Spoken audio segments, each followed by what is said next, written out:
السلام علیکم. ابرار رشید آپ کی خدمت میں ایک مرتبہ پھر حاضر ہے اور میری آپ سے وہی ریکویسٹ ہے کہ اگر ابھی تک آپ نے میرے چینل کو سبسکرائب نہیں کیا تو اسے سبسکرائب کر لیں اور ساتھ جو بیل آئیکن ہے اس کو ضرور پریس کر دیں، اور اگر آپ مناسب سمجھیں تو آپ میری ویڈیو کو اپنے دوست احباب میں بھی شیئر کر دیں. آپ کا بہت بہت شکریہ. گزشتہ شب کراچی کے جناح باغ میں یا جناح گراؤنڈ میں پی ڈی ایم کا ایک بہت بڑا اجتماع یا جلسہ منعقد ہوا.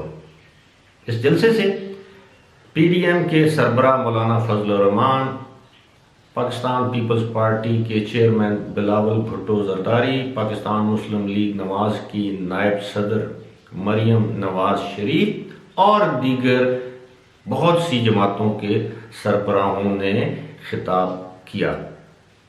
اس جلسے کے حوالے سے خبریں آپ نے سنی ہوں گی، لیکن میں صرف دو چیزوں پر آپ کے ساتھ اپنا ایکسپیرینس، اپنا تجزیہ شیئر کروں گا. سب سے پہلے تو یہ آپ دیکھیں کہ گجرانوالہ میں جو جلسہ تھا اس میں مسلم لیگ نون کے قائد میاں نواز شریف صاحب نے بڑی ہارڈ ہٹنگ سپیچ کی تھی، بہت ہی ہارڈ ہٹنگ سپیچ کی تھی، اور یہاں تک کہ انہوں نے پاکستان کی army chief general Qamar Javed Bajwa اور پاکستان کے جو D G I S I ہیں جنرل فیض حمید، ان کا نام لے کر بتایا کہ انہوں نے الیکشن چوری کیا ہے. اس کے بعد ظاہر ہے پاکستان کے جو مقتدر حلقے ہیں ان میں بھونچال آ گیا، اور اس کے بعد وزیر اعظم عمران خان نے اپنے ریئیکشن میں اس ایسے غصے کا اظہار کیا جس میں انہوں نے عجیب و غریب حرکات اور سکنات کی عبارت. ایک تو یہ تھا کہ اس جلسے سے میاں نواز شریف صاحب نے خطاب نہیں کیا، یہ موضوع بحث ہے. اور دوسری بات یہ ہے کہ مولانا فضل الرحمان کا خطاب بڑا معنی خیز تھا. سب سے پہلے میں آپ کو مختصراً بتاتا ہوں کہ میاں نواز شریف نے جان بوجھ کر خطاب نہیں کیا، لیکن اس حوالے سے پیپلز پارٹی کے ایک رہنما اعتزاز احسن، جو کہ آج کل پارٹی کے معاملات سے کافی دور دکھائی دیتے ہیں، انہوں نے یہ دعویٰ کیا ہے کہ میاں نواز شریف نے کراچی کے جلسے میں تقریر اس لیے نہیں کی کہ ان کو جی ایچ کیو کے ایک بریگیڈیئر نے فون کیا، یعنی میاں نواز شریف کو فون کر کے کوئی تنبیہ کی، جس کے بعد انہوں نے تقریر نہ کرنے کا فیصلہ کر لیا ہے. مجھے نہیں معلوم کہ جی ایچ کیو میں اعتزاز احسن کے کون سے ذرائع ہیں، یا وہ بریگیڈیئر ان کے عزیز ہیں، یا دوسری بات یہ ہے کہ ان کو الہام ہوا ہے اعتزاز احسن کو. اگر ایسی بات ہوتی تو ان کی صاحبزادی جو ہیں وہ بھی گھن گرج کے ساتھ وہاں پر تقریر نہ کرتی. جو کچھ میاں نواز شریف نے کہنا تھا انہوں نے کہہ دیا.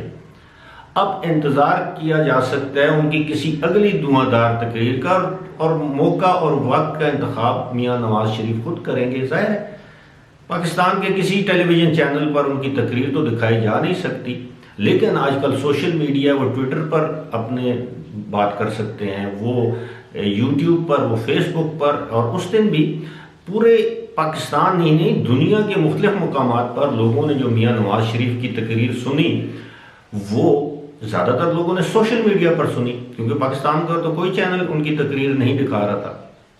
اسی طرح جب مختلف رہنما جب اسٹیبلشمنٹ کا ذکر کرتے ہیں تو پاکستان کے تمام ٹیلی ویژن چینل کو ہدایت ہے کہ وہ ان کے اس فکروں کو میوٹ کر دیں، یعنی خاموش کر دیں، آواز ختم کر دیں. اور یہی وجہ ہے کہ اب لوگ پاکستانی ٹیلی ویژن چینل پر انحصار نہیں کرتے. ان پارٹیز کی لائیو سٹریمنگ آ رہی ہوتی ہے فیس بک پر اور یوٹیوب پر، لوگ وہ دیکھتے ہیں ان انٹرپٹڈ.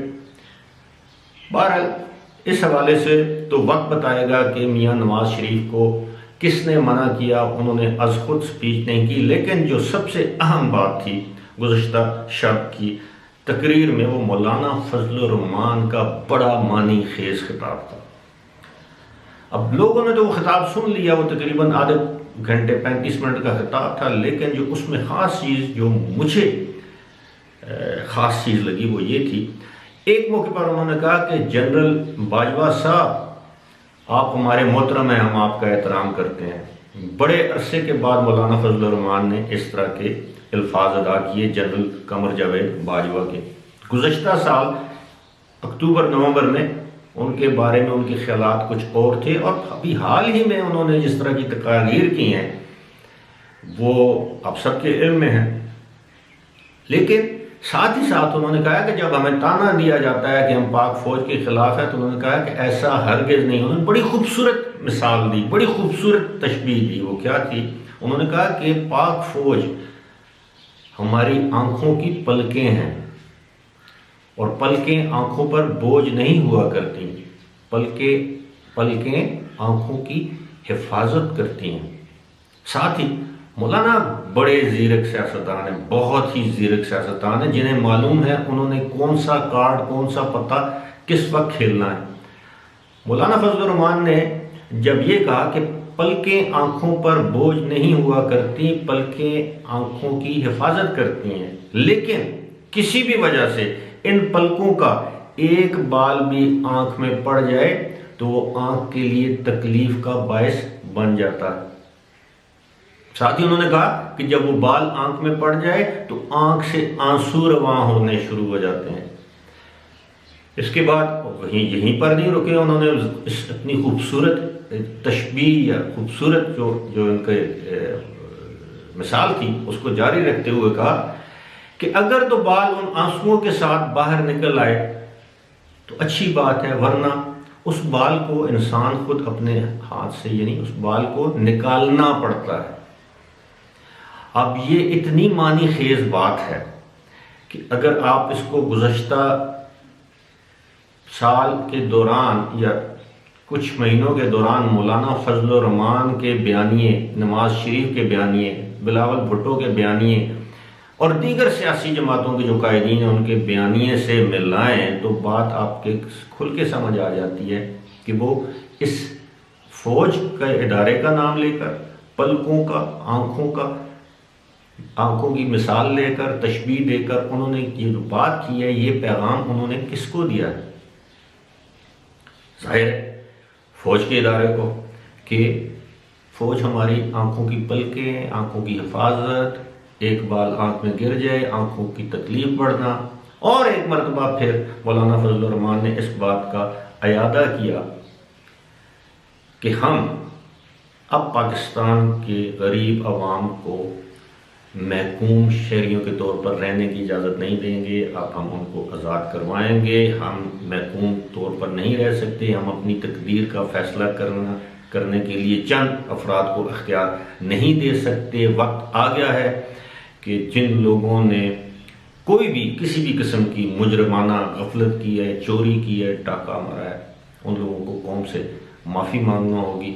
یہی ایک واحد راستہ ہے آگے چلنے کا، ورنہ پاکستان میں جب تک عوام کی حکمرانی کا حق تسلیم نہیں کیا جائے گا ان کی جد و جہد جاری رہے گی۔ فی الحال مجھے دیجیے اجازت، خدا حافظ۔